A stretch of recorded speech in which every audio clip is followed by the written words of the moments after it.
Nang dahil sa blackout, nakapatuloy ng kasambahayang malaking talong ng amo niya. Pero nagulat siya, ganito pala ang mangyayari. Nagsigawan ng mga tao nang biglang dumilim ang buong paligid. Nawala ng kuryente ang buong amusement park. Kaagad naman na nataranta si Maya at mabilis na kinapanga ang mga anak pero wala siyang nakapa. Bigla siyang nanlamig at bumilis ang tibok ng puso niya dahil sa kaba. Matapos ang ilang segundo ay bigla rin namang lumiwanag ang buong paligid. Mula sa kinaroroonan ni Maya, natanaw naman niya ang mga anak na nakababa nga sa carousel. "Jacob, Justin!" Sigaw nga ni Maya at dali-daling bumaba sa carousel. Bago pa narating ni Maya ang kinaroroonan ng mga anak, ay mabilis namang tumakbo ang mga to papunta sa kung saan. Sinundan ni Maya ng tingin ng mga anak at gulat nang makitang papalapit ang mga to sa kinaroroonan ni Anthony. Huli na nang makita ni Maya ang mabilis na pagyakap ng kambal kay Anthony. "Daddy ka po namin!" Sabay na sambit nga ng dalawa. Napanganga naman si Maya sa mabilis na pangyayari habang si Anthony naman ay gulat na napatingin nga sa kambal at binalik din ang tingin kay Maya. "Daddy? Anong ibig niyong sabihin? Wala pa akong asawa lalo na anak." Nagdadalawang isip namang sabi ni Anthony. "Ikaw po ang daddy namin dahil magkamukha po tayo." "Oo nga po, hindi kami nagkakamali, wala po ba kayong nararamdamang lukso ng dugo?" Bago pa makapagsalita si Anthony, ay may pares namang kamay ang humila sa magkabilang braso ng bata. "Tinuruan ko kayo na huwag basta-basta lumalapit o kumakausap sa estranghero.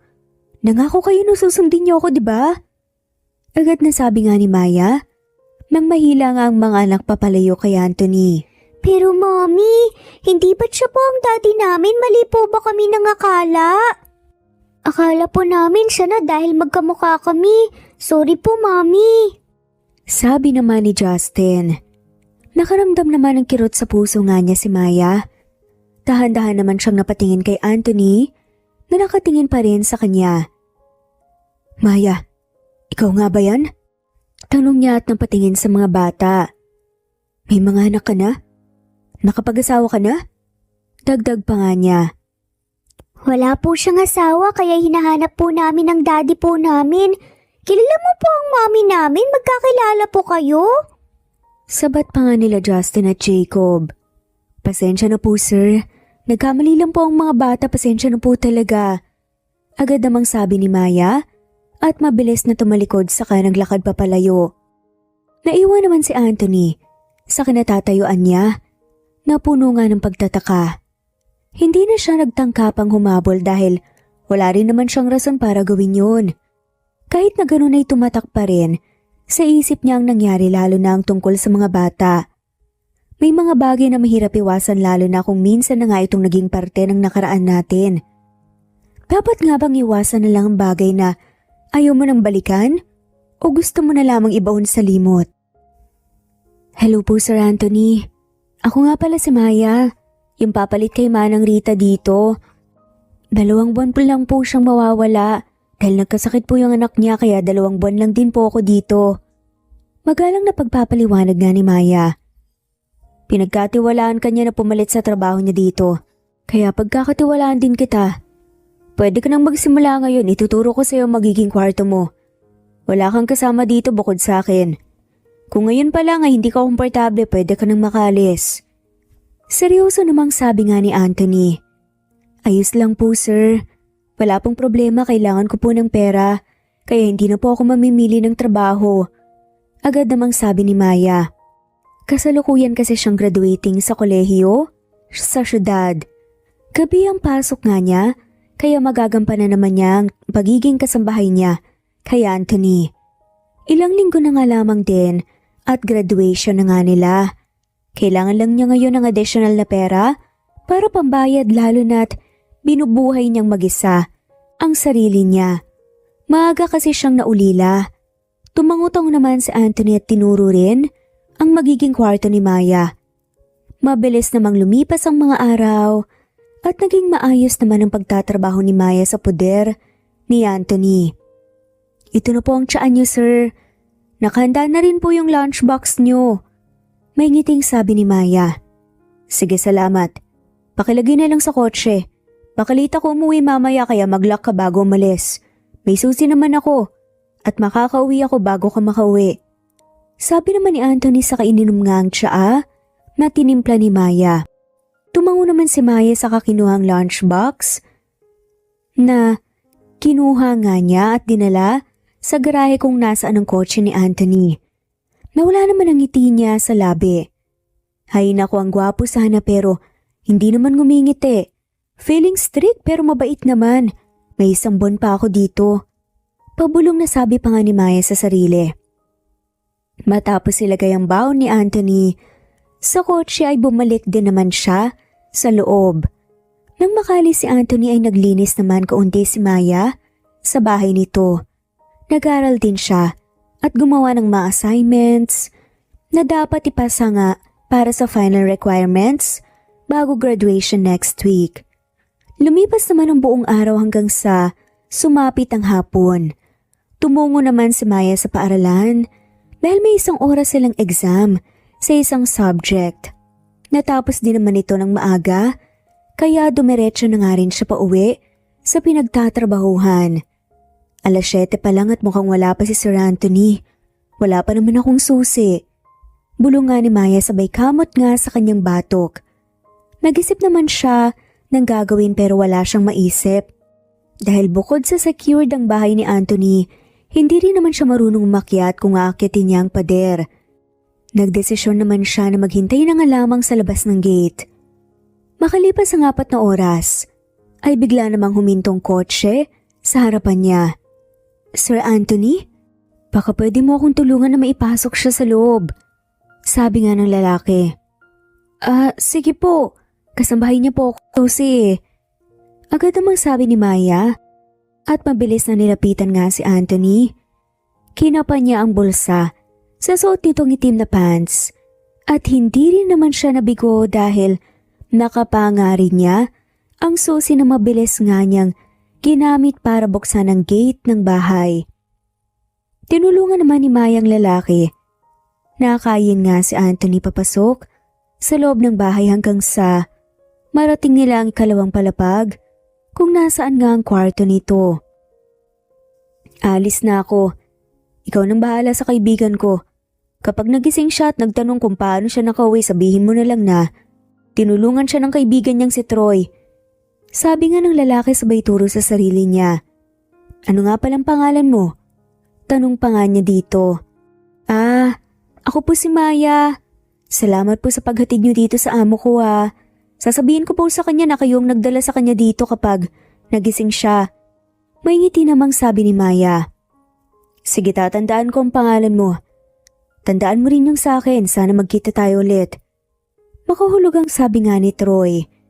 Nagugulahan man, hindi na nga rin nagtanong pa si Maya. Hinatid na nga lamang din niya ito palabas ng bahay ni Anthony bago binilikan ng amo sa kwarto niya. Napabuntong hininga naman si Maya at saka hinubad na nga ang suot na sapatos at medyas ni Anthony. Lasinggero ka ba? Pero in fairness gwapo ka pa rin. Natatawang bulong nga ni Maya. Napailing-iling na nga lamang siya dahil sa pinagsasasabi niya. Totoo naman kasi, nagwapo si Anthony at sigurado nga siya na sino man ang makakakilala nga rito ay agad na maa-attract. Inaamin din naman niya sa sarili niya na crush nga niya ang amo. Lalo na nga't mabait naman ito sa kanya kahit hindi siya nito kailanman nginitian. Ang init. Biglang bulong nga na sabi ni Anthony. Dahan-dahan naman itong hinubad ang suot nga nitong puting polo. Mainit? Teka lang sir, ikukuha kita ng pampalit. Agad namang sabi ni Maya at mabilis na tinungo ang cabinet sa kwarto kung nasaan nga ang mga damit nga ni Anthony. Matapos makakuha ng pampalit kay Anthony, ay binalikan niya ito sa kama. Nanlaki naman ang mga mata niya sa gulat nang makitang hubot-hubad na nga ito at tanging brief na nga lamang ang suot. Kahit gabi nga sa labas, ay maliwanag na maliwanag naman ang kwarto dahil nakabukas ang ilaw ng loob. Sir, mainit pa rin po ba? Halos pabulong na nga natanong ni Maya sabay dahan-dahang lumapit kay Anthony na nakahiga na nga sa kama at nakapikit ang mga mata. Wala naman siyang narinig na salita mula rito, kaya dahan-dahan niyang nilapit ang tenga niya sa may bandang ilong nito para pakiramdam kung humihinga pa ba ito. Nang maramdaman nga ang paghinga nito ay bigla namang dumilim ang paligid. Muntik namang napamura si Maya nang dahil sa gulat. Puno ng kaba ang puso niya. Brown out? Pasigaw na sambit niya.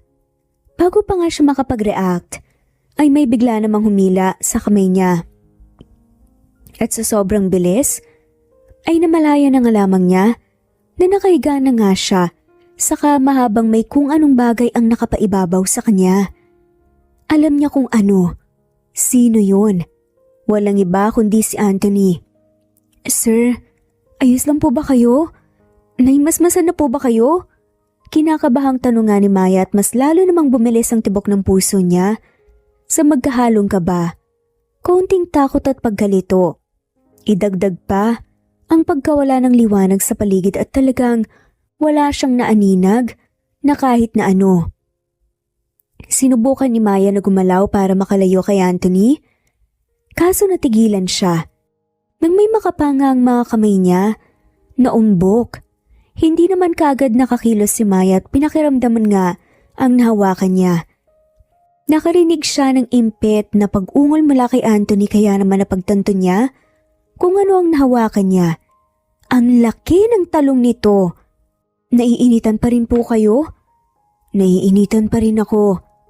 Bulong nga ni Anthony. Bago pa makapagsalita si Maya ay naramdaman naman niya ang biglaang paghalik nga ni Anthony sa labi niya. Dahil sa labis na pangyayari hindi naman siya nakapag-react o nakakilos at gusto niyang itulak na nga lamang si Anthony pero nangihina siya. Lalo na nang magsimulang gumalaw ang mga labi nito. Napapikit naman si Maya nang maramdaman ang paglakbay nga ng mga kamay ni Anthony sa kamay niya. Nakaramdam siya ng kakaibang kiliti at sensasyon. Ayaw ng isip niya sa mga nangyayari pero hindi naman nakikinig ang katawan niya. Unti-unti nang nagugustuhan ang ginagawa ni Anthony sa kanya. Sir, dahan-dahan lang po. First time ko po to. Halos pabulong namang sambet ni Maya nang maramdaman ang pagpwesto nga ni Anthony sa ibaba niya. Muli naman siyang hinalikan ni Anthony sa leeg. Don't worry. Kahit na may maramdaman kang sakit, mawawala rin naman yan. Bulong pa nga niya.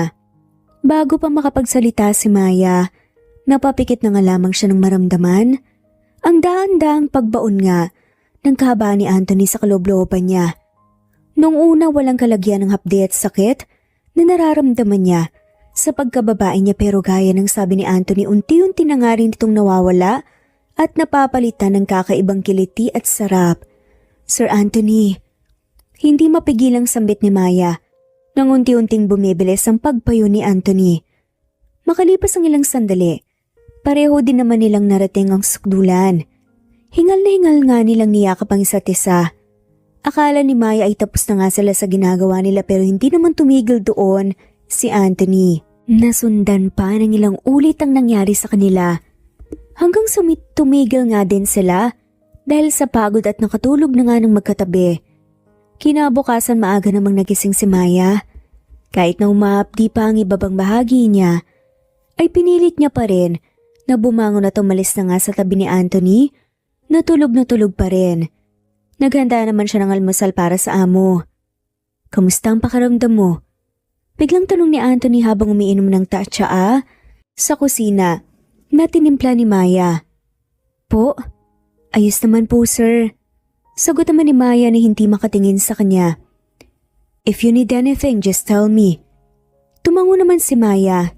Sige po, maglilinis lang po ako ng kwarto niyo. Aniya sa kadali-daling lumabas sa kusina.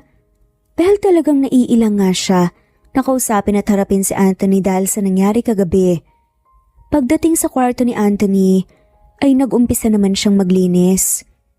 Nang mapunta nga ang tingin niya sa higaan ay agad naman niyang hinila ang bedsheet na may bahid ng dugo.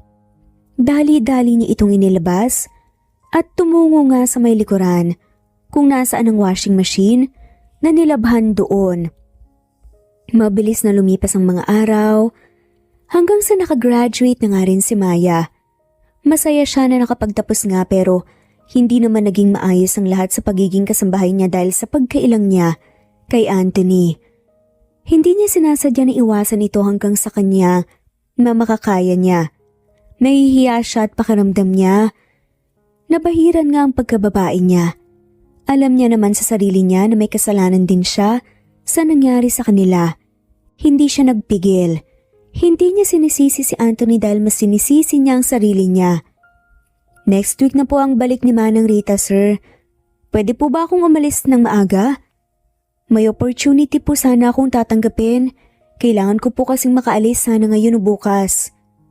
Tila nagmamadali na saad nga ni Maya kay Anthony na nasa sala at nagbabasa ng magazine. Kung importante talaga at para naman sa future mo, hindi kita mapipigilan dyan. Seryoso namang sabi ni Anthony. Hindi naman kaagad nagsalita si Maya. Gaya noon, ay walang nagbago sa pakikitungo ni Anthony sa kanya. Hindi nga rin ito nagbanggit tungkol sa nangyari sa kanila noon at kahit ilang beses nang gustong kalimutan ni Maya ang nangyari hindi niya naman magawa. Sige po, nakahanda na po ang mga gamit ko kaya mamaya na lang po ako aalis. Hindi naman nagsalita si Anthony kaya tinungo na nga rin ni Maya ang kwarto niya para tignan kung wala na ba siyang naiwan. Sa isip-isip niya, masyado yata siyang assuming dahil umaasa siya. Kaunti, napipigilan nga siya ni Anthony na umalis. Ganito pala ang feeling kapag na-disappoint kay crush. Hindi niya ako nire-reject o diretsahan pero masakit pa rin talaga. Pulong nga ni Maya. Nanatili na nga muna siya sa kwarto dahil tapos na nga rin naman siya sa mga gawain niya. Sumapit naman ang hapon, nagdesisyon si Maya na umalis na sa poder ni Anthony. Nagpaalam siya ng maayos at gaya nga nang nakagawian wala namang naging reaksyon si Anthony at hinayaan lamang siya. Tumungo naman si Maya sa matalik ng kaibigan na kaklase niya rin. Mayaman ito at pinagkakatiwalaan siya na maging empleyado sa kumpanya ng mga magulang nito na malapit nga din sa kanya at may sapat na sweldo para makaipon siya at makapagsimula ng sariling negosyo. Maya, ilang araw ka nang nagsusuka. Anong nangyayari sa'yo? Hindi ka pa rin ba nakaka-adjust dito sa kumpanya? Halos 2 buwan ka na kaya dito. May pag-aalalang tanong nga ni Angela na kaibigan nga ni Maya at kasalukuyan ng nagpapatakbo ng kumpanya nila. Personal assistant naman ni Angela ang trabaho ni Maya. Hindi ko rin alam, Angela eh. Wala naman akong kinaing panis o kahit na anong masama sa tiyan ko. Sabi naman ni Maya. Kasalukuyan silang nasa banyo. Kanina pa suka ng suka si Maya at wala namang lumalabas na sinuka sa bibig niya. Pakiramdam niya talaga bumabaliktad ang sigmura niya sa di malamang dahilan. Oh my gosh, buntis ka ba? Sinong ama? One night stand ba? Gulat na sunod-sunod nga na tanong ni Angela. Napahinto naman si Maya at ang unang pumasok sa isip niya, wala nang iba, kundi si Anthony. Posible ba talagang mabuntis? Kahit isang beses lang may nangyari? Kinakabahang tanong ni Maya. Ha? Oo naman. Sa isang beses ba as in one round? O many rounds tapos one night? May mas possible kaya kapag madaming rounds in one night? Bakit hindi ka gumamit ng contraceptives? Hindi naman nakasagot si Maya. Wala rin naman siyang maisagot at mas ayaw naman niyang sabihin sa kaibigan na hindi nga siya nakagamit ng contraceptives dahil nag-brown out at sobrang bilis ng pangyayari. Teka, kanino ka naman nakipagtalik? Kilala ko ba ha? Kaklase natin, puntahan natin, paalam natin sa kanya. Kailangan kanyang panagutan. Pinaandar naman ni Maya ang gripo at naghugas ng kamay saka nilinisan ng bibig. Nakatingin lang siya sa refleksyon ng sarili niya sa salamin sa harap niya. Kailangan ko ba talagang gawin yun? Aksidente lang naman yung nangyari at sigurado naman ako na hindi niya ako pananagutan. May mas kasalanan din ako sa nangyari eh. Dahil lasing siya. Ako hindi pero hindi ako nagpigil. Napabuntong hininga naman si Angela. Ano nga yung plano mo ha? Tanong nga niya. Napailing si Maya. Sa totoo lang hindi ko alam. Hindi pa naman tayo sigurado kung totoo nga ba ang hinala mo na buntis ako eh. Baka umpisahan na lang muna na magpa-check up. Tumango-tango si Angela. Mas mabuti pa rin kasi kung may plano na. Ipagpapatuloy mo ba ang pagbubuntis mo kung sakaling totoong hinala ko?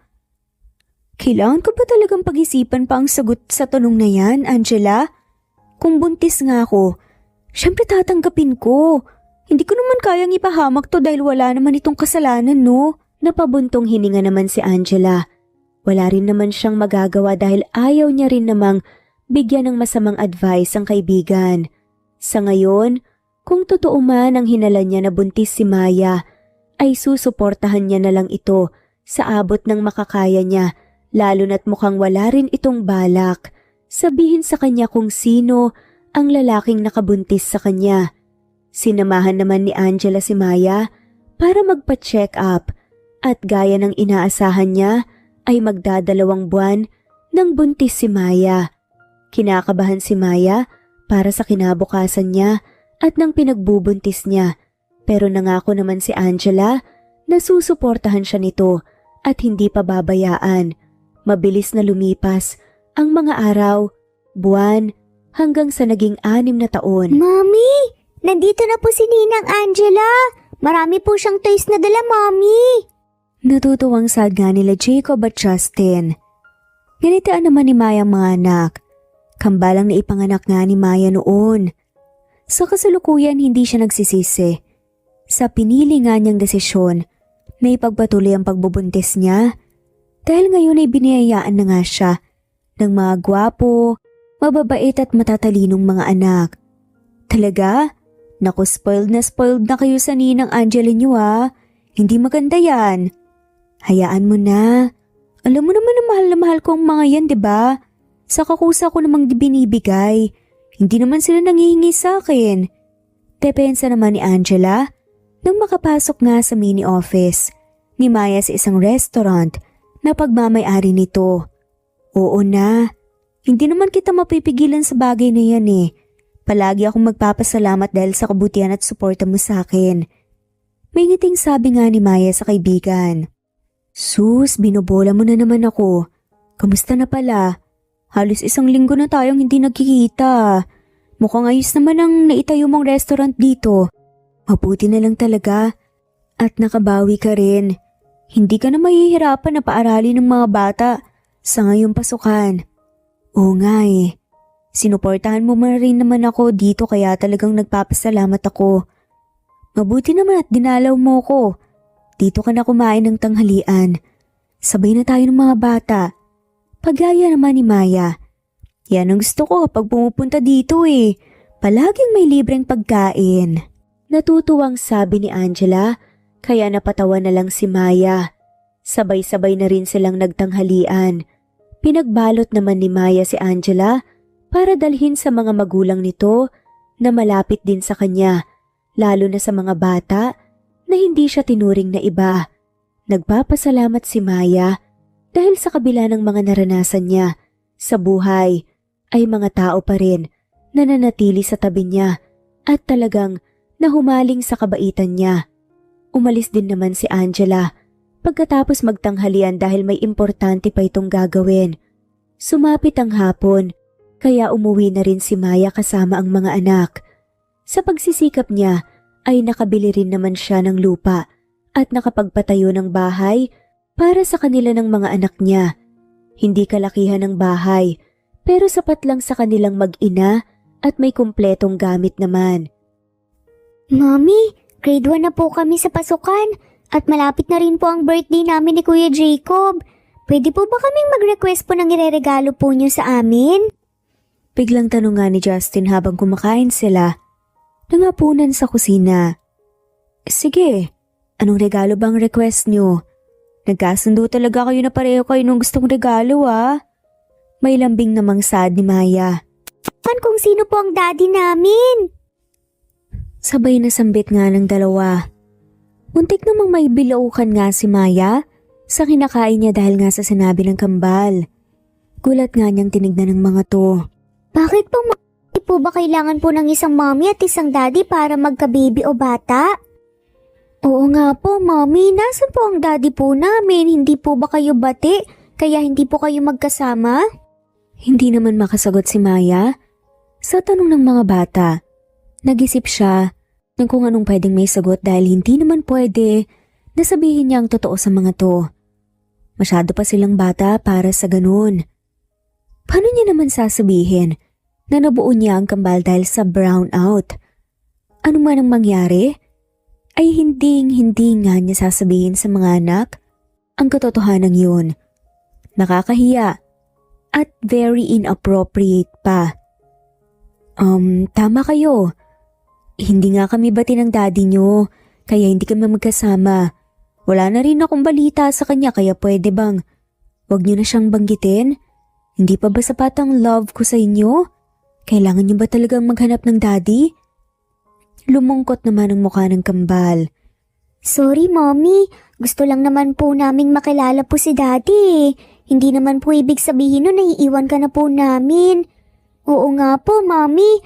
Baka rin kasi may chance pa na maging complete family po tayo. Dagdag pa nga ni Jacob. Nakaramdam naman ng awa at konsensya si Maya sa mga anak. Alam niya na lahat ng mga anak sa mundo ay pangarap na magkaroon nga ng kumpletong pamilya. Kahit gustong-gusto nga niyang ibigay yun sa mga anak niya, hindi naman madali lalo na't wala na nga siyang balita tungkol kay Anthony at hindi rin niya alam kung ano ang magiging reaksyon nito kung bigla nga siyang susulpot at sabihin na may kambal nga silang anak. Sige, ganito na lang.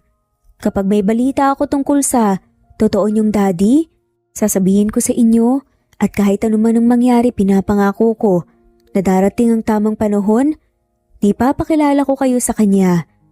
Alam niyo naman na tinutupad ko ang promise ko, di ba? Lumiwanag naman ang mukha ng kambal at mabilis na nagsitanguan. Ngumiti naman si Maya at nagpatuloy na nga rin siya sa pagkain ng hapunan. Alam niya sa sarili niya na hindi nga niya habang buhay maitatago ang mga to. Ang katotohanan tungkol nga sa tunay nilang ama. Hiling niya na sana maging tama nga ang pagkakataon kung sakaling magkakilala man ang mag-ama sa hinaharap. Ang ganda dito, Mommy! Natutuwang sambit nga ni Jacob habang iniikot ang paningin sa maliwanag nga na paligid. Kasalukuyan silang nasa amusement park. Madalas talagang ipasyal ni Maya ang mga anak at nitong mga nakaraang araw ay nag-request ang mga to na mamasyal nga sila sa amusement park kaya nandito nga sila ngayon. Gusto kong sumakay doon sa may kabayo. Sambit naman ni Justin. Wala namang naging choice si Maya kundi ang pagbigyan ng alamang dalawa na makasakay ng carousel. Sumakay na nga rin siya para mabantayan ng dalawa na tigis ang nakasakay nga sa kabayong mahina namang umaandar. Ang saya dito! Oo nga kuya, isang ikot pa, isang ikot pa! Hinayaan naman ni Maya ang mga anak na mag-enjoy hanggang sa gusto nga nila. Nanatili naman siya sa tabi ng mga to at namalaya na nag-enjoy na nga rin sa pag-ikot ng carousel. Makalipas nga ang ilang sandali, mabilis namang nawala ang ngiti sa labi ni Maya. Nang may maaninag nga sa di kalayuan. Hindi nga siya nakakilos at agad nga na nakaramdam ng kaba. Anthony, halos pabulong nga niyang sambit sa pangalang pinangako nga niyang hindi nababanggitin. Gulat ang rumehistro nga sa mukha niya habang tinatanaw ang familiar na mukha na hinihiling nga niya na sana ay hindi na nga niya makita pa. Mommy, ayos lang po ba kayo?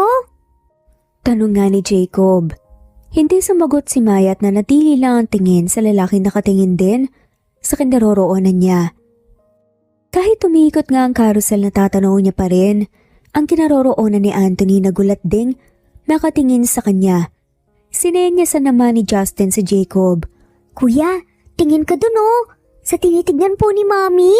Sabay namang sinundan ng kambal ang tinitingnan ni Maya. Nagkatingin din sila sa isa't isa at para bang naintindihan ng ibig, ipahiwatig ng isa't isa. Ilang sandali lang ay nagsigawan naman ang mga tao nang biglang dumilim ang buong paligid. Nawala ng kuryente ang buong amusement park.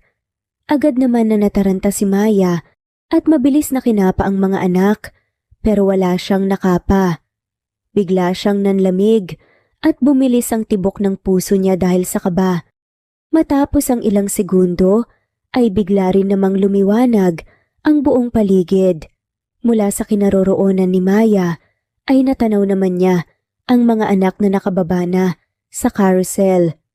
Jacob, Justin, sigaw ni Maya at dali-daling bumaba sa carousel. Bago pa narating ni Maya ang kinaroroonan ng mga anak, ay mabilis namang tumakbo ang mga ito papunta sa kung saan. Sinundan ni Maya ng tingin ng mga anak at gulat nang makitang papalapit ang mga ito sa kinaroroonan ni Anthony. Huli na nang makita ni Maya ang mabilis na pagyakap ng kambal kay Anthony. Daddy ka po namin! Sabay na sambit nga ng dalawa. Napanganga na nga lamang si Maya sa mabilis na pangyayari habang si Anthony naman ay gulat na napatingin sa kambal at binalik din ang tingin kay Maya. Ano pong ibig sabihin nito? Ikaw po ang daddy namin dahil magkamukha po tayo. Oo nga po, hindi po kami nagkakamali. Wala po ba kayong nararamdamang lukso ng dugo? Bago pa makapagsalita si Anthony ay may pares namang kamay ang humila sa magkabilang braso ng mga bata. Tinuruan ko kayo na wag basta-basta lumalapit o kumakausap sa estranghero. Nangako kayo na susundin niyo ako. Agad na sabi nga ni Maya nang mahila nga ang mga anak papalayo kay Anthony. Pero Mommy, hindi ba't siya ang daddy namin? Mali po ba kami nangakala? May lungkot nga na tanong pa nga ni Jacob. Nakaramdam naman ng kirot sa puso nga si Maya. Dahan-dahan naman siyang napatingin kay Anthony na nakatingin pa rin sa kanila. Maya, ikaw nga ba yan? Tanong nga nito at napatingin sa mga bata. May mga anak ka na? Nakapangasawa ka na? Dagdag pa nga niya. Wala po siyang asawa kaya hinahanap po namin ng daddy namin. Kilala mo po ang mommy namin, di ba? Magkakilala po kayo. Pasensya na po, sir. Nagkamali lang ang mga bata, pasensya na po talaga. Agad namang sabi ni Maya at mabilis na tumalikod nga, saka naglakad nga papalayo. Naiwan naman si Anthony sa kinatatayuan niya na puno ng pagtataka. Hindi na siya nagtangka pang humabol dahil wala rin naman siyang rason para gawin iyon. Kahit na ganon ay tumatak pa rin sa isip niya ang nangyari lalo na ang tungkol sa mga bata. Mabilis na lumipas ang mga araw at hindi na rin nangulit ang kambal tungkol kay Anthony na inakala nilang daddy nila. Hindi naman nagpaliwanag si Maya o nagbanggit pa tungkol sa nangyari sa amusement park pero ramdam ng mga bata ang galit nito kaya nanahimik na rin sila. Ayaw ng kambal na inisin o galitin ng mommy nila dahil bukod sa takot sa kanya ay mahal din nila ito at ayaw na masaktan. Hiramin mo muna sila. Huwag kang mag-alala. Alam mo naman na hindi ko sila pababayaan. May iting sabi nga ni Angela. Oo na. Ayos din dahil may dadaluhan akong meeting. Tawagan mo na lang ako kapag nagka-problema. Sabi naman ni Maya. Excited naman na sumama ang kambal kay Angela dahil ipapasyal nga niya daw ang mga ito sa mall at bibilhan ng mga gamit o laruan.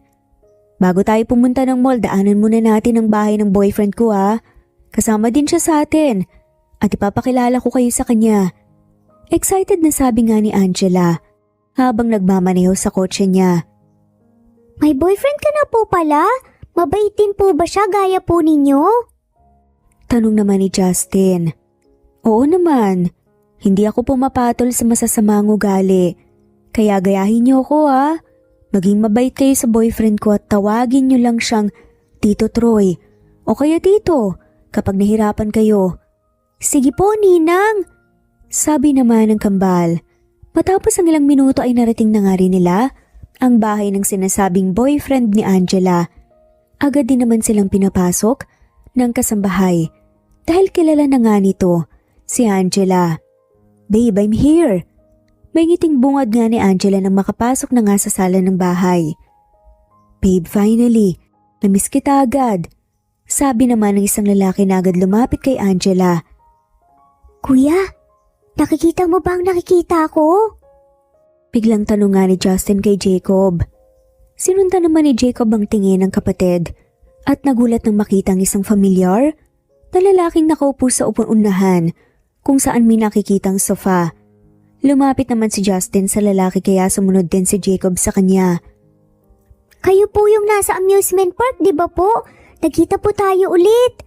Justin, wag nga daw tayong nakikipag-usap sa hindi natin kakilala.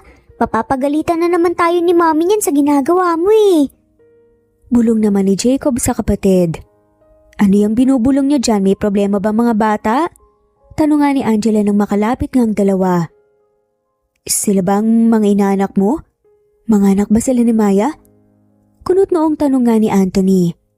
Nagulat naman si Angela sa tanong nito. Teka, kilala mo si Maya? Bakit ka nga ba nandito? Tinatalo mo si Troy? Wala naman siyang sakit ah. Ani nga ni Angela. Masama bang pumunta sa bahay ng pinsan ko? Pabalik namang tanong ni Anthony. Sus, akala mo naman kung sino porket mayaman at gwapo? Pahirap pa nga na bulong ni Angela. Nagkakilala na ba kayo? Kilala mo nga ba ang nani ng mga bata? Singit naman ni Troy. Kasambahay ko si Maya noon. 2 buwan lang siya sa akin. Halos pabulong naman na sagot nga ni Anthony dahilan para mapasinghap nga sa gulat sina Angela at Troy. Teka kung ganun. Sambit nga ni Troy at mabilis na nilapitan nga ang mga bata. Tinitigan niya ang mga ito ng mabuti mula ulo hanggang paa at mas nag-focus pa nga sa mukha ng mga to. Magkamukha kayo. Anong pinagsasasabi mo dyan? Anong magkamukha? Paano naman sila magiging magkamukha? Taas kilay na tanong naman ni Angela. Tinignan naman siya ni Troy na may halong pagpapahiwatig ng tingin. Ilang sandali lang, nakuha din naman ni Angela ang ibig sabihin ni Troy, kaya agad siyang napatakip ng bibig gamit ang kamay niya. Nagpabalik-balik ang tingin niya kay Antoinette sa mga bata at unti-unti rin naman siyang nakakakita ng pagkakahiwig nga ng mga to. Kailangan nating kausapin si Maya dahil siya lang ang makakapagkumpirma kung totoo ba ang hinala natin. Seryosong sabi niya. Ako na ang kakausap sa kanya, sabi naman ni Anthony. Tumango naman si Angela sa katinawagan nga si Maya kung kailan matatapos nga ang meeting nito. Nagyaya siya, nasabay na ngang magtanghalian at pumayag din naman si Maya. Pinasyal na nga muna ni Angela ang kambal sa mall kasama si Troy. Nang sumapit naman ang tanghalian, ay tumungo na nga sila sa isang restaurant kung saan sila magkikita-kita. Akala ko whole day mo silang hihiramin. May nangyari ba? Bungad na tanong nga ni Maya nang makalapit sa mesa kung nasaan nga sina Angela at ang mga anak niya. Nice to see you again, Maya. Sana naman hindi mo ko nakalimutan. Ako nga pala ang boyfriend ni Angela. May ngiting sabi naman ni Troy na nasa tabi lang ni Angela kaya napatigin sa kanya si Maya. Kumunot naman ang noo ni Maya sa pamilyar na mukha ng lalaki. Inisip niya kung saan nga ba niya nakita ito hanggang sa naalala na rin niya. Hinding-hindi niya ito makakalimutan dahil minsan na rin niya itong sinisi dahil sa nangyari sa kanila ni Anthony noon. Kung hindi lang sana nito inuwi si Anthony at hinayaan na lang na mahimasmasan muna bago iuwi, ay baka walang nangyari sa kanila. Pero biniyayaan naman siya ng 2 anak, kaya nawala rin ang pagsisisi niyang iyon. Nice to meet you. Hindi ako sure kung nagkita na ba talaga tayo. May ngiti namang sabi ni Maya. Ako sure ako na nagkakilala na tayo noon.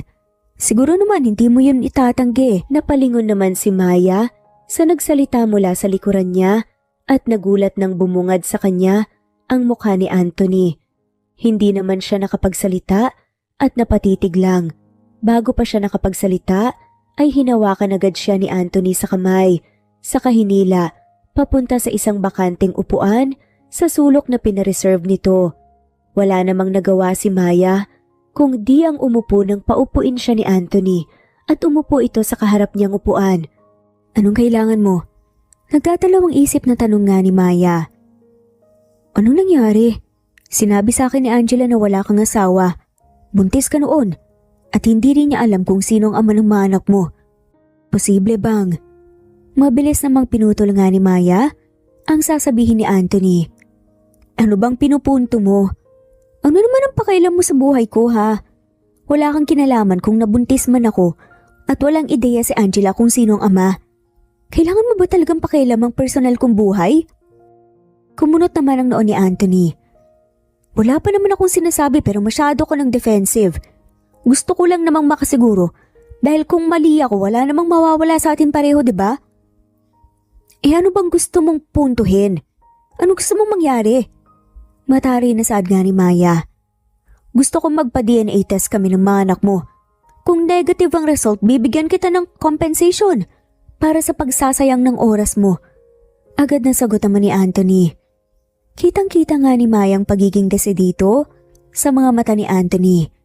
Alam niya na kahit anong gawin niyang hadlang o pagbigay ng rason, hindi ito basta-basta hanggang sa makuha nga nito ang sagot na gusto nga nitong malaman.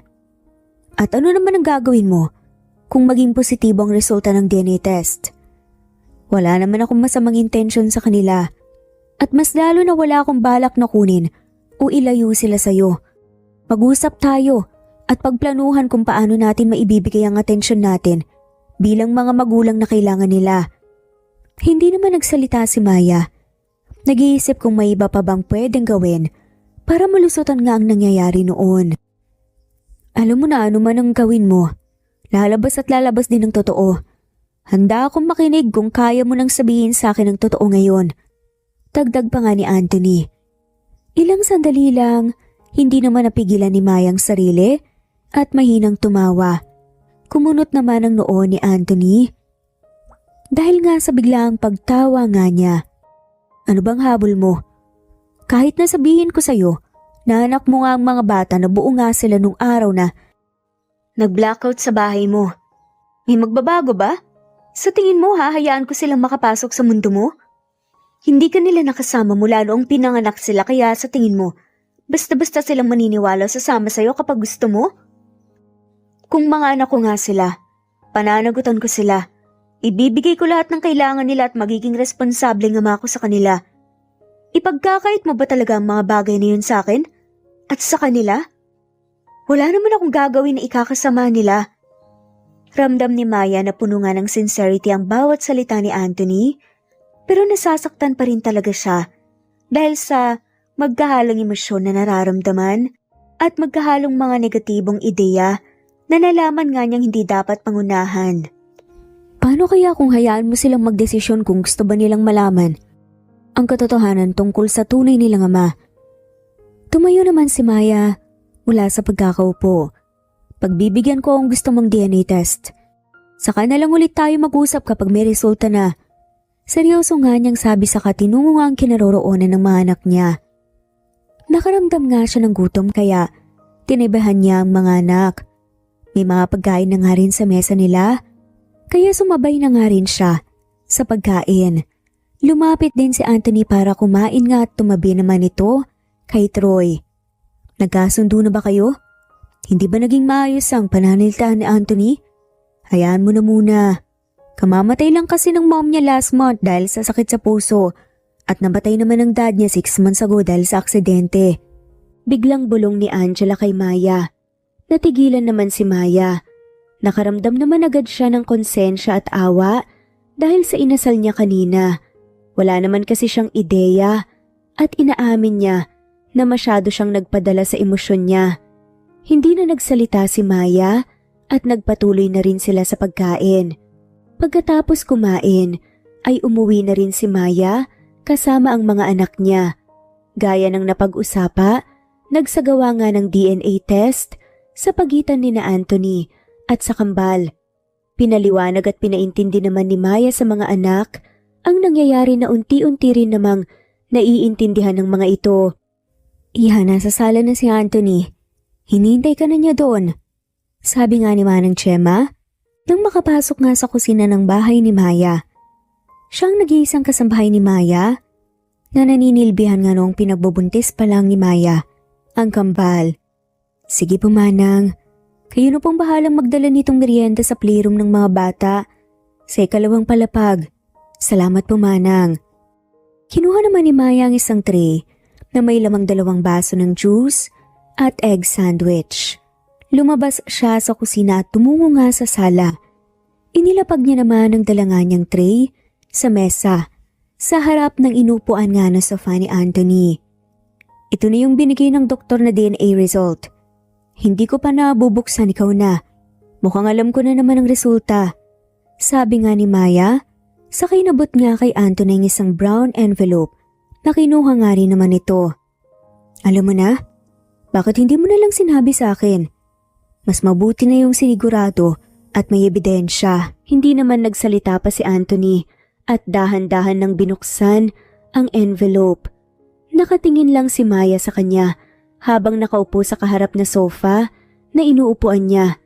Nitong mga nakaraang araw ay nakikita ni Maya ang pagiging mabait at malapit ni Anthony sa mga bata. Unti-unti niya ring mas nakilala pa si Anthony at talagang inaamin niya na naiinis siya dahil may pagkakatulad ang mag-ama sa maraming bagay gaya ng pagkakaroon ng mga ito ng allergy sa mani at paehas din ito na paboritong ulam na adobong manok. Nasagot na ba ang papel na yan ang tanong mo? Dahan-dahan namang napatingin nga sa kanya si Anthony. Bakas sa mukha nga nito ang pagkagulat at halo-halong emosyon. Hindi ko ipagkakait sa iyo ang mga bata, pero sana wag mo ring bawiin ang sinabi mo na hindi mo sila ipapahamak ano man ang mangyari. Nasasaktan akong tanggapin ka sa buhay ng mga anak ko lalo na't kaya ko namang ibigay mga bagay na kailangan nila. Pero magiging makasarili naman ako kapag hindi kita pinagbigyan at ang mga bata. Kahit ilang beses ko man kasing itanggi, alam kong kailangan din nila ng aruga mula sa tunay nilang ama.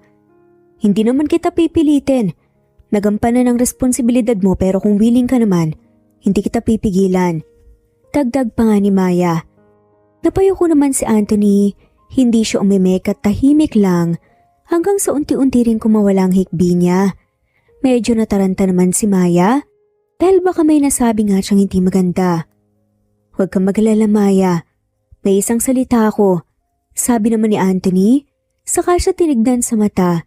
Pinahiran din niya ang luha sa mata niya. Ngumiti naman ng tipid si Maya sa katumango. Pinuntahan din niya sa playroom ang mga bata para ibalita sa mga ito ang totoo. Masaya naman ang kambal na makilala na sa wakas ang daddy nila. Hinayaan naman ni Maya na makapag-bonding ang mag-ama at unti-unti nang tinanggap sa sarili niya na kailanman ay hindi niya matatakasan pa ang nangyayari. Sa paglipas ng mga araw ay nagkasundo sina Maya at Anthony sa co-parenting na setup. Kailangan nilang magkasundo sa harap ng mga bata at pipili ng mga araw kung kailan nila pwedeng masolo ang mga bata.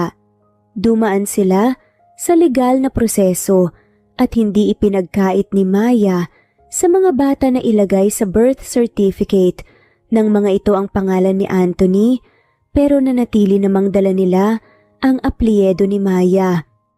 Habulin mo ako, Daddy! Ang daya ako rin, teka si Daddy pala ang taya eh. Magkasunod na sad nga nila Justin at Jacob sabay tawa at takbo. Nagkunwari namang monster si Anthony at agad na hinabol nga ang dalawa. Kasalukuyan nga silang nasa park.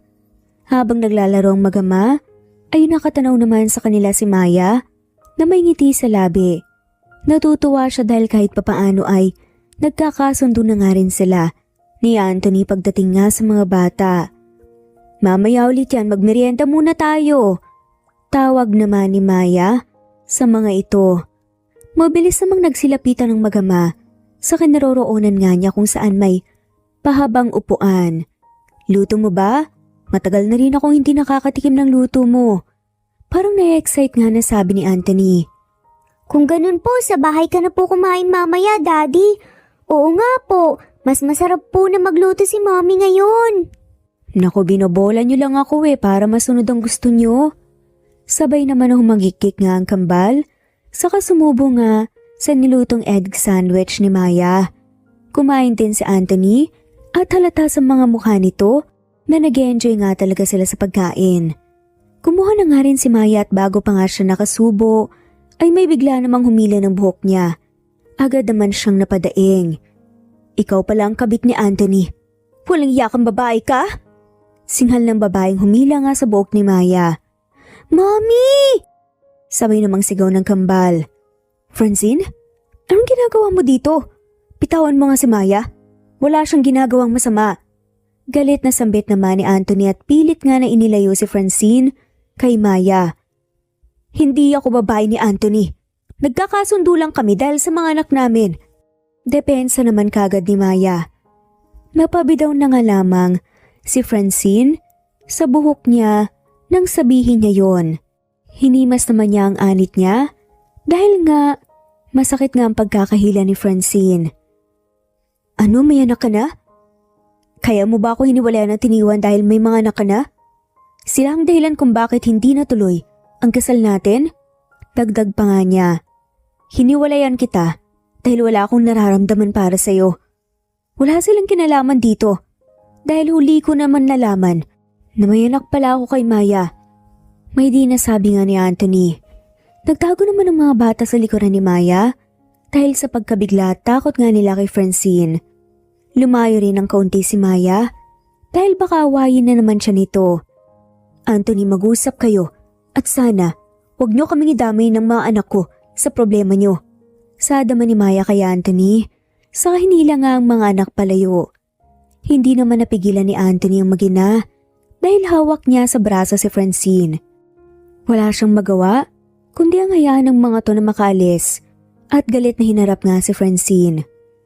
Wala ka talagang ibang dala kundi problema, Francine. Kailangan mo ba talagang mangaway palagi bago unahing alamin kung ano ang nangyayari? Kaya hindi ko natiis yung ugali mo. Singhal pa nga ni Anthony. I'm sorry, okay? Kilala mo naman ako Masyado lang kitang mahal, kaya ako nagagawang mga bagay na yun.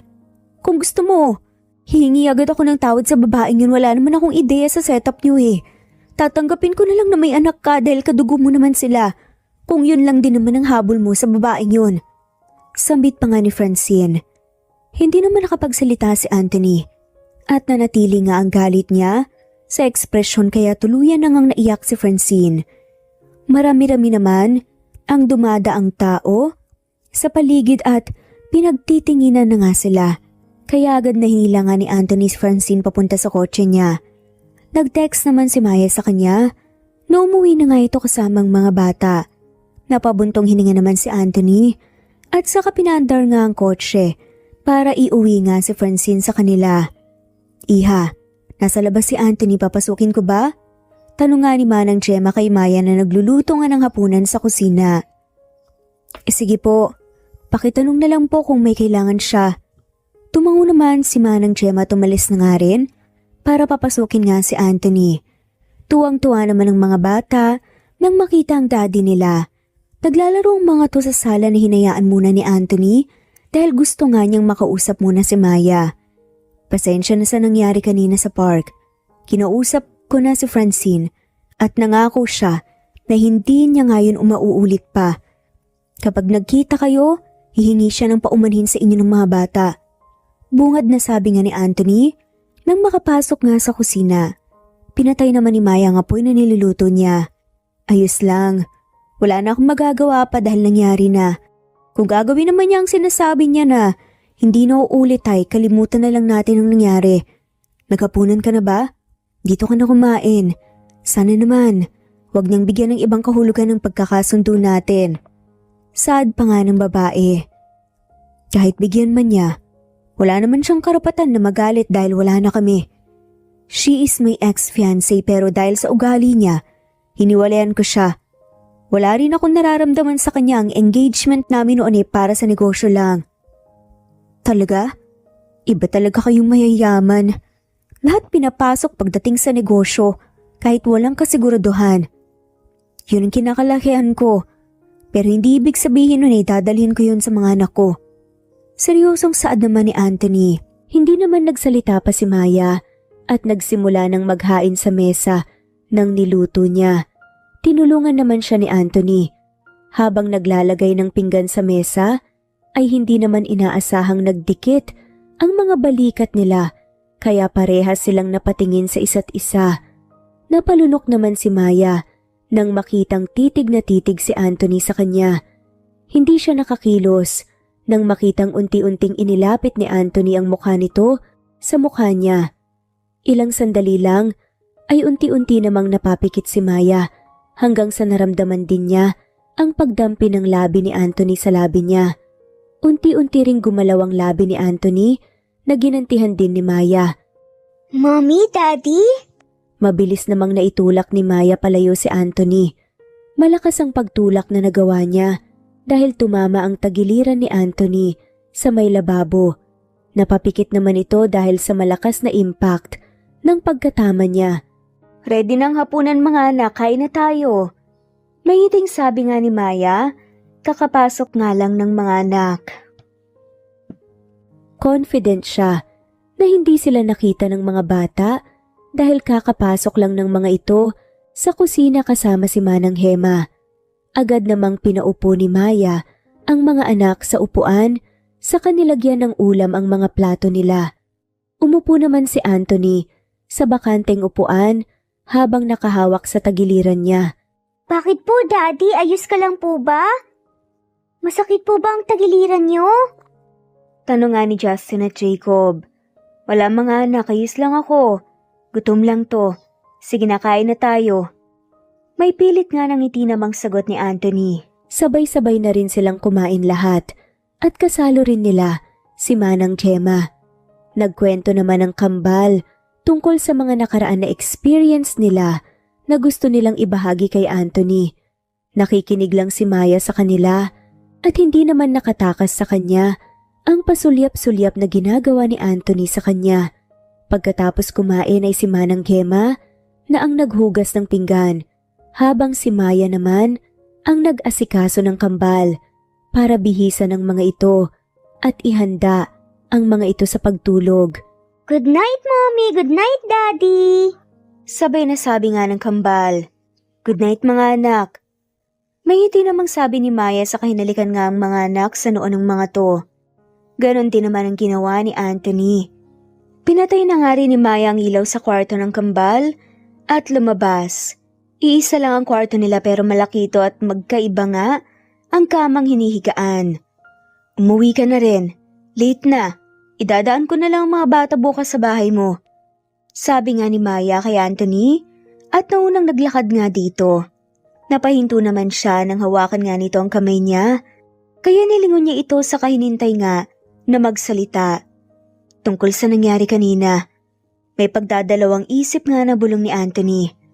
Hayaan mo na yun. Kalimutan na natin yun. Agad namang sabi ni Maya. Wala akong sinasabi na kalimutan yon, lalo na ang nangyari sa atin 6 years ago. Bago ba makapagsalita si Maya, mabilis naman siyang nahila ni Anthony dahilan para mapalapit nga siya dito at magdikit ang mga katawan nila sa isa't isa. Ano sa tingin mo ginagawa mo? Gulat na tanong ni Maya. Bigla namang bumilis ang tibok ng puso niya. Alam niya na nga sa sarili niya na hindi siya kinakabahan pero sobrang bilis ng tibok ng puso niya. Paano kaya kung buuin na lang natin ang pamilya natin? Ikaw, ako at ang mga bata, papanagutan ko sila. Magpapakasal tayo para maging buo na ang pamilya natin. Seryosong sabi pa nga ni Anthony. Nagulat naman si Maya sa sinabi ng lalaki. Sa tingin mo ba, magiging madali yun? Hindi magiging madali na bumuo ng isang pamilya na walang pagmamahal. Hindi tayo pwedeng bumuo ng pamilya para sa mga bata dahil hindi naman natin mahal ang isa't isa, diba? E di gawin natin yun. Mahalin natin ang isa't isa. Gusto kong magkaroon ng sariling pamilya, dumating kayo. sa buhay ko kaya tatanggapin ko kayo ng buo. Nakikita ko naman na magiging worth it lahat kapag kayo ang pinili kong maging pamilya. Masaya ako sa tuwing magkakasama tayo. Gusto kong manatili ang saya habang buhay. Makahulugang saad pa nga ni Anthony. Lumayo naman si Maya kay Anthony. Huwag kang magdesisyon ng madalian. Hayaan muna natin na ibaling ang atensyon natin sa mga bata. Mas gusto kong unahin muna sila kaysa sa sarili ko. Ani pa nga ni Maya. Tumalikod naman si Maya at iniwan si Anthony sa kinatatayuan nito. Binilin ni Maya kay Manang Gemma na isara ang gate at pinto kapag aalis na si Anthony bago dumiretso sa kwarto niya. Kinabukasan, bago tumungo si Maya sa importanteng aasikasuhin niya, ay iniwan niya muna ang mga anak sa bahay ni Anthony. Panatag naman ang loob ni Maya, lalo na't kasambahay pa rin ni Anthony, si Manang Rita. Pagkatapos niya sa inasikaso niya, ay binalikan din naman niya ang mga bata. Jacob, Justin, nandito na ako. Sambit nga ni Maya nang makapasok nga sa bahay ni Anthony. Bukas ang gate at binigyan naman siya ng permiso ni Anthony na pumasok lalo na kapag nasa loob nga ang mga bata. Iha, nandito ka na pala. Nasa may playroom ang mga bata. Nasa ikalawang palapag. Dadalhan ko na nga sila ng snacks doon ngayon, sabay na tayong pumunta.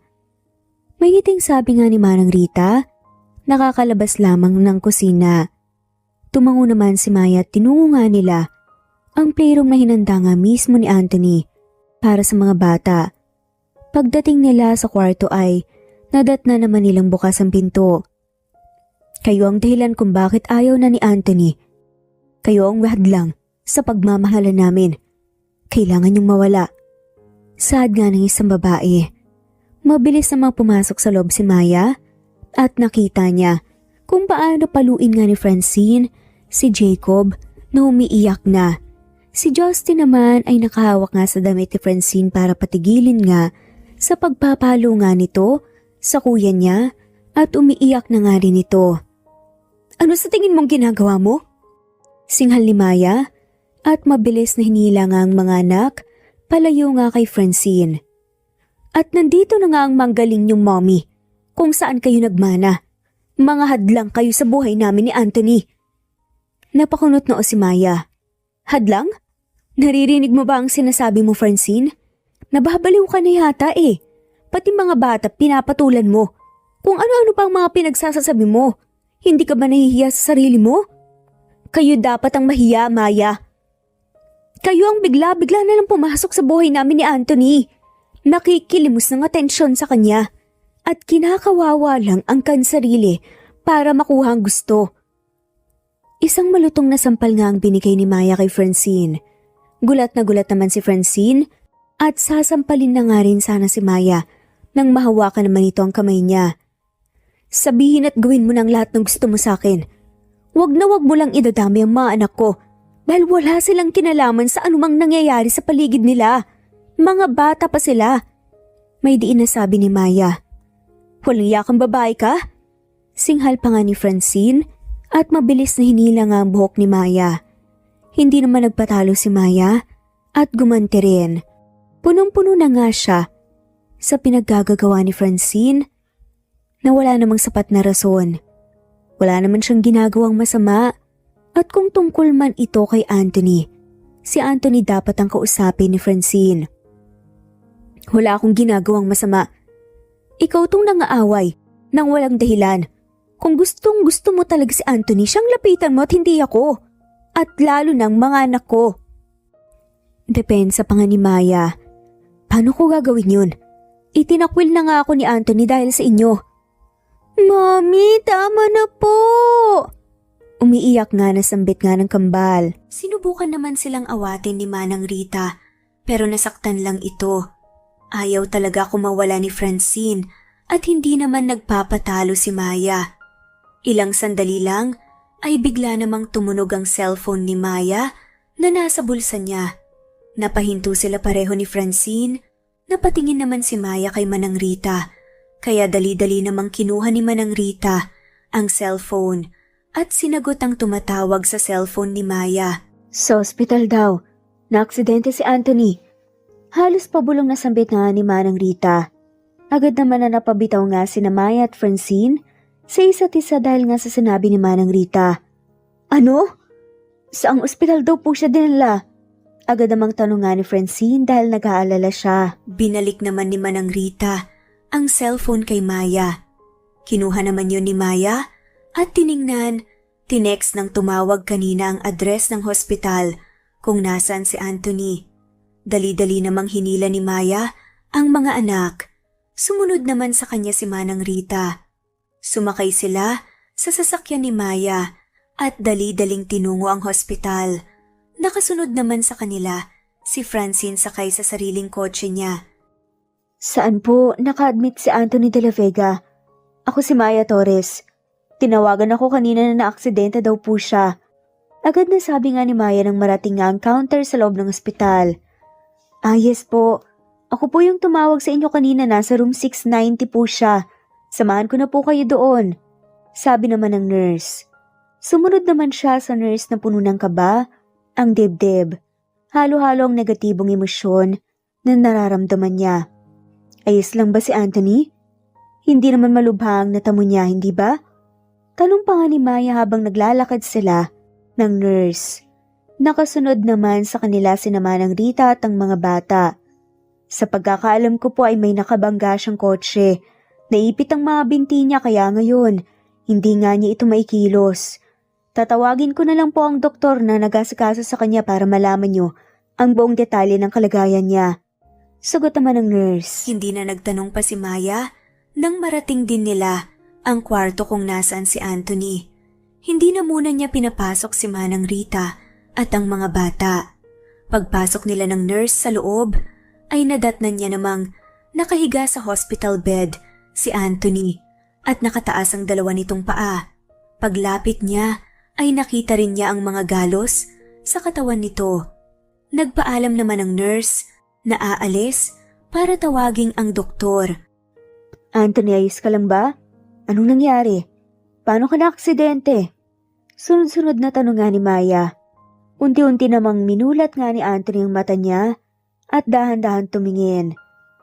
Maya, kamusta ang mga bata? Halos pabulong na sambit nga ni Anthony. Ayos lang sila, Anthony. Hindi mo sila kailangan alalahanin lalo na kung nandito naman ako. Sarili mo ang intindihin mo. Paano ka na-aksidente? Namali ng liko ang kasalubong kong kotse. Nagmamadali din ako kaya nagkabangga ang mga kotse namin. Sa tingin ko, mas malala pang natamo ng kabilang driver ng kotse kaysa sa akin, kaya nag-aalala ako. Bago pa makapagsalita si Maya, ay bumukas naman ang pinto ng kwarto. Pumasok sa loob ang nurse kanina na may kasamang doktor. Hindi na rin napigilan ni Maya ang mga anak nang makapasok ito at mabilis na lumapit kay Anthony. Kayo po ba si Miss Maya Torres? Kayo kasing nakalagay sa emergency contact list ng cellphone, Mr. De La Vega. Bungat nga na sabi nga ng doktor nang makalapit kay Maya. Agad namang tumango si Maya kahit na medyo nabigla nga siya sa sinabi nito. Stable na ang kalagayan ni Mr. De La Vega.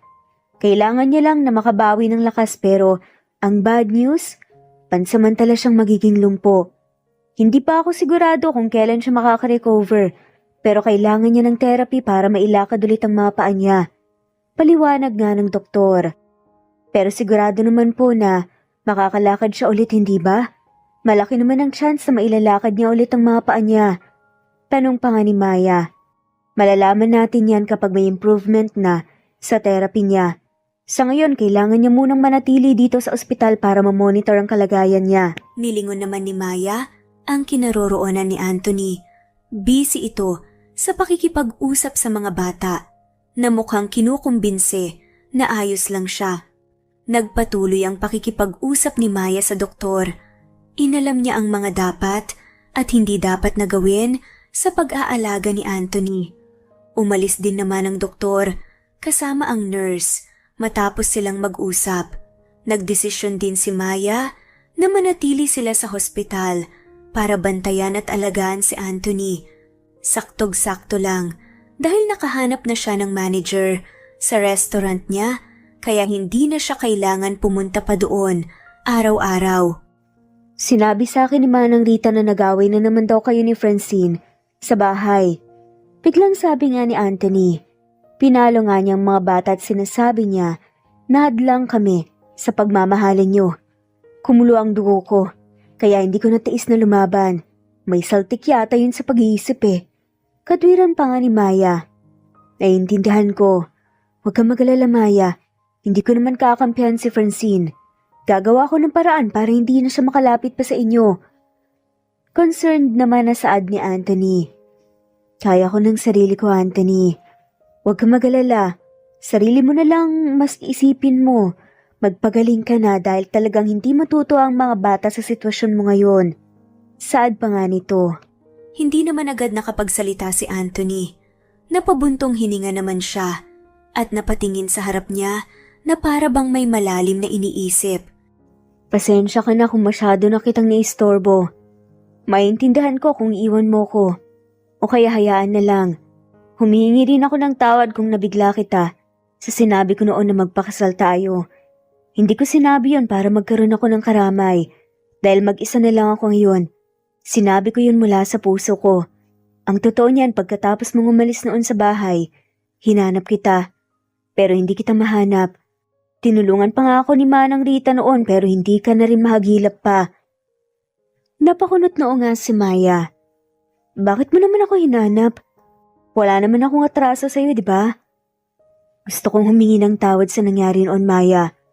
Gusto kita na bumalik dahil hinahanap ko ang presensya mo.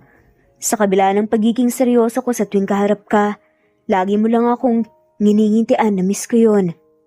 Tumawa naman ang mahina si Maya. Seryoso ka ba? Sinasabi mo ba na gusto mo ko? Ako na kasambahay mo noon?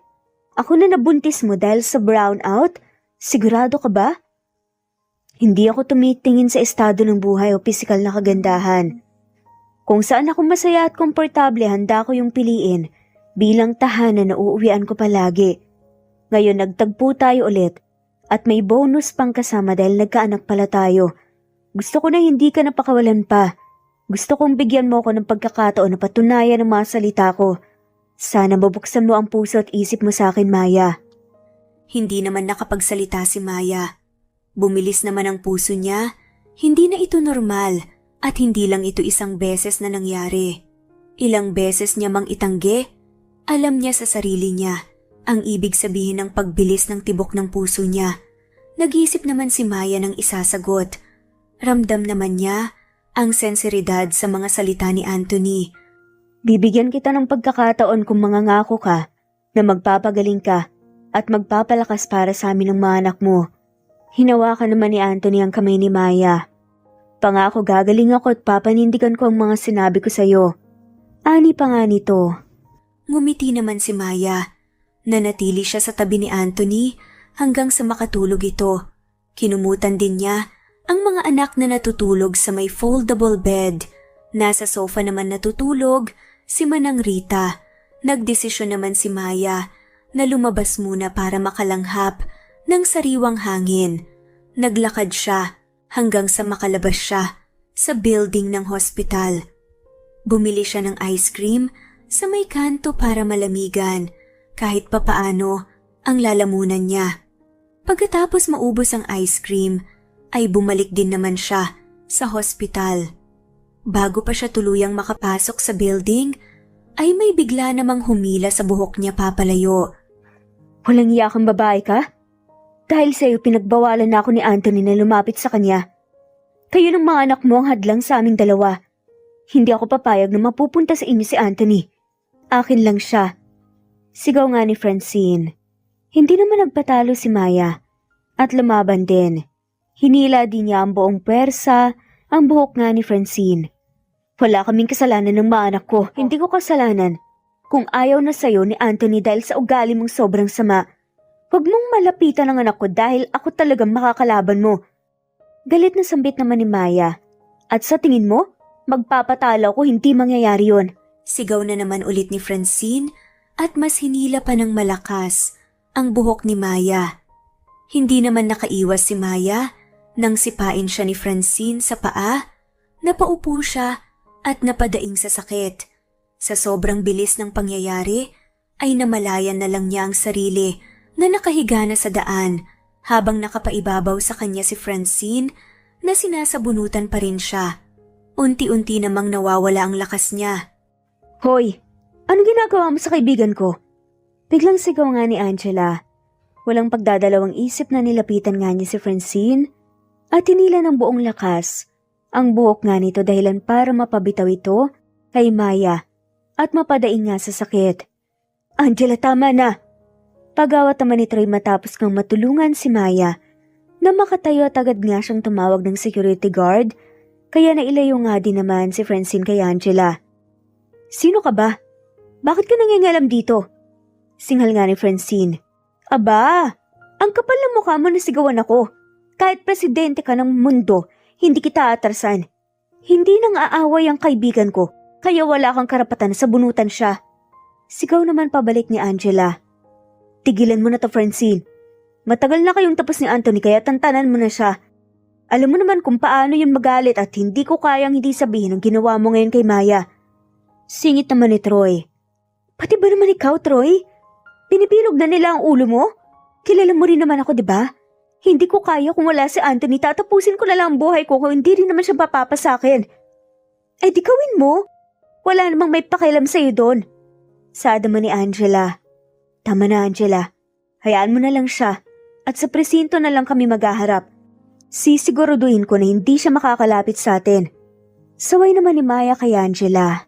Hindi na rin nagsalita pa si Angela at tinulungan na si Maya na makapasok sa hospital para matingnan ng mga nurse sa loob. Si Troy naman ang nag-asikaso sa labas at siniguro na hindi na muna makakapasok si Francine sa loob. Nakarating naman kay Anthony ang nangyari at nagalit nga siya. Kaya naman tumawag siya ng abogado para masiguro na maiakyat sa korte ang reklamo nila kay Francine para hindi na ring ito manggulo o makalapit sa kanila. Mabilis na lumipas ang mga araw hanggang sa na-discharge rin si Anthony. Kasalukuyan siyang hindi makalakad kaya nasa wheelchair lang siya at palagi naman siyang tinutulungan ni Maya. Nagdesisyon din si Maya na sa bahay na ni Anthony mamalagi at sinama rin niya si Manang Gemma para may dagdag na magbabantay sa mga bata dahil sumapit na ang pasukan. Madalas nang naiiwan si Maya sa bahay habang tinutulungan si Anthony sa pagpapatakbo sa kumpanya nito. Sinisiguro naman ni Maya na nabibigyan niya pa rin ng atensyon ng mga anak. Sumailalim naman si Anthony sa therapy at may improvement naman silang nakikita sa kanya. Mommy, gising na! Birthday na namin ni Kuya Jacob! Sigaw nga nito habang tumatalon sa kama ni Maya. Dahan-dahan namang minulat ni Maya ang mata niya at masayang binati ng kaarawan ang mga anak. Katabi niya ang mga ito na matulog sa isang kwarto. Katabi naman ng kwarto nila ay ang kwarto ni Anthony. Hindi nagtatabi sina Maya at Anthony pero pinag-uusapan na naman nila iyon.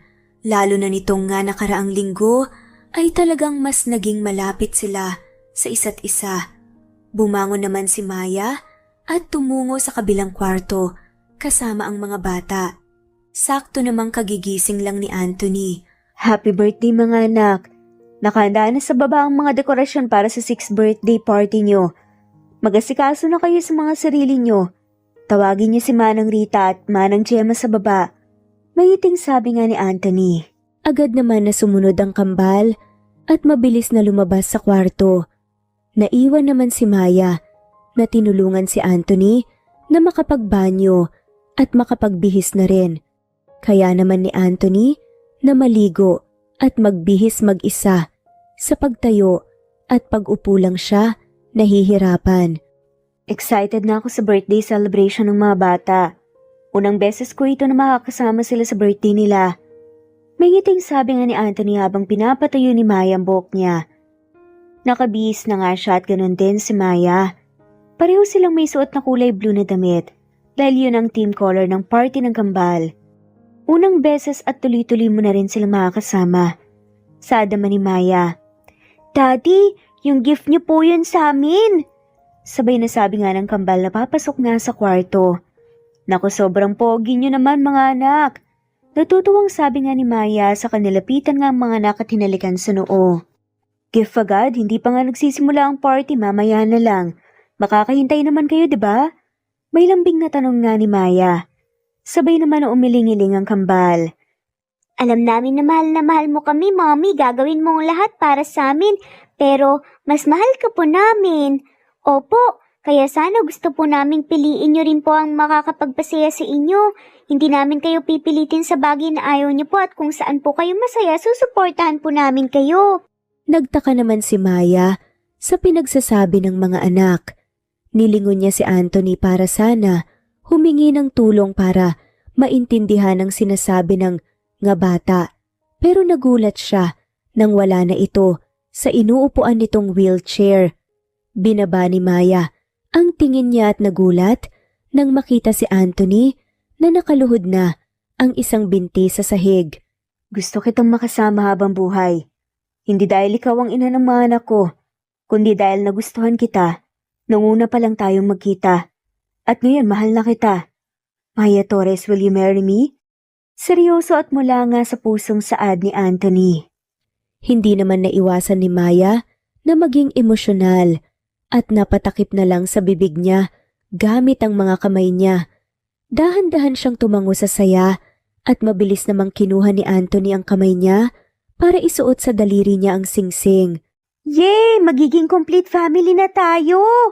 Natutuwang sabi pa nga ng kambal. Tumayo naman ng tuwid si Anthony at mabilis na hinalikan sa labi si Maya.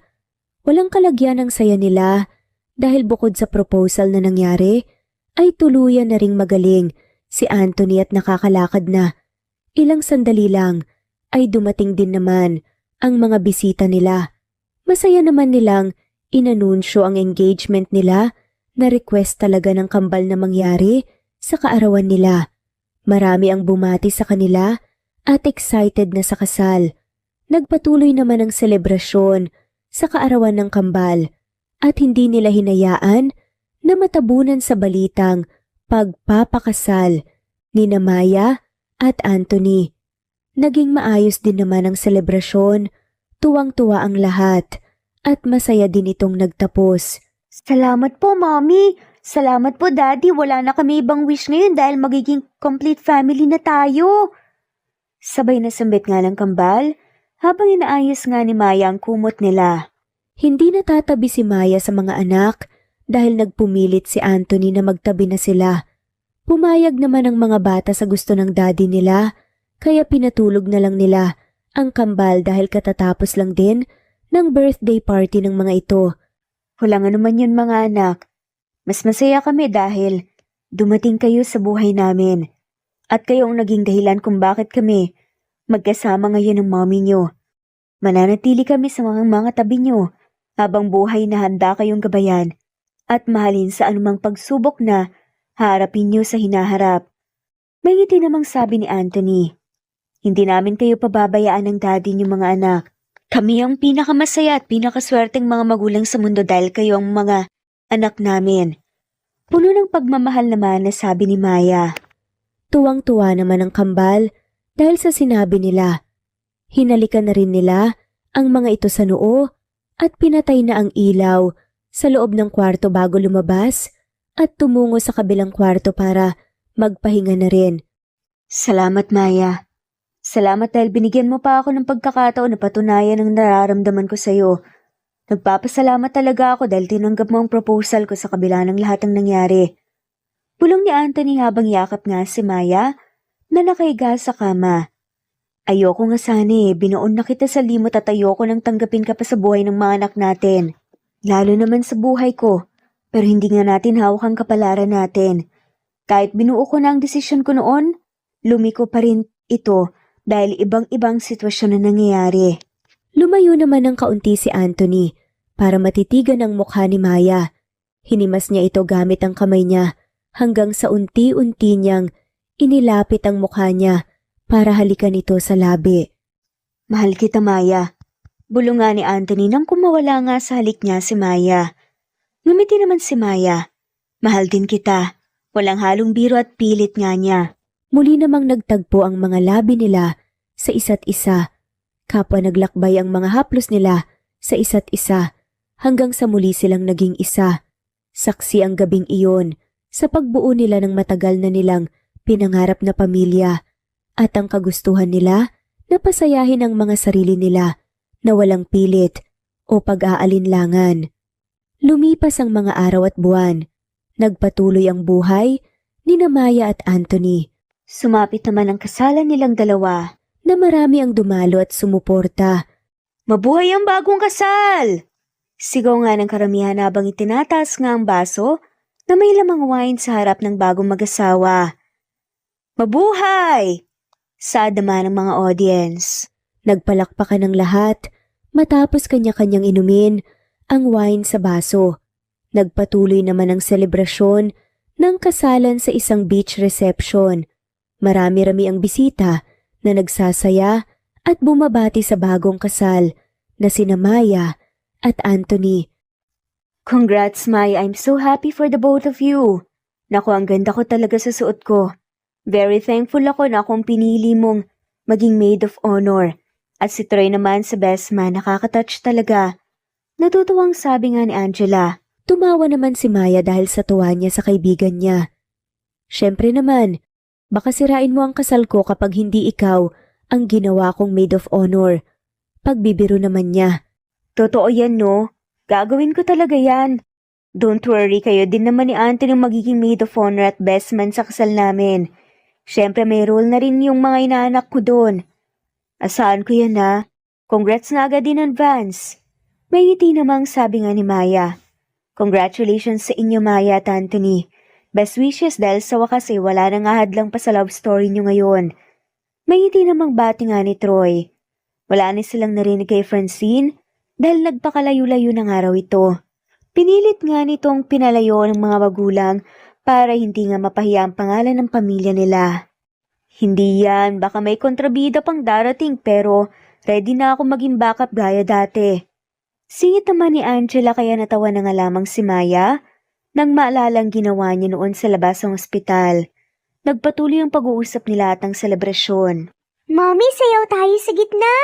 Pag-aaya nga ng kambal kay Maya. Kinilabit naman ni Maya si Anthony para samahan siya at silang ang apat ang pumagitna at nagsasayaw. Tuwang-tuwa naman ang mga bisita sa kambal dahil napakabibo ng mga ito. Kembot doon, kembot dito. Hindi mapigilan ni Maya ang tawa niya dahil sa nagyayabang din si Anthony na sa kanya nagmana ang kambal at kumembot din. Ang galing, magamanga talaga kayo! Sigaw naman ni Troy, sabay tawa ng malakas. Tinulak naman siya ni Angela para sabayan ng tatlo. Napakamot na lang siya sa batok at sinunod ang gusto nito. Sumali din si Angela sa sayaw at doon siya pumwesto kay Maya dahil kung ano-ano na lang ang ginagawang kembot ni na Anthony at Troy na sinasabayan pa ng kambal. Masayang masaya ang lahat, lalo na ang bagong kasal sa bagong yugto na papasukin nila. Sa huli, naging successful ang selebrasyon ng kasalan. Nagpatuloy sina Maya at Anthony sa mga buhay nila at marami silang natutunan na leksyon sa mga dumaan na pagsubok sa buhay nila.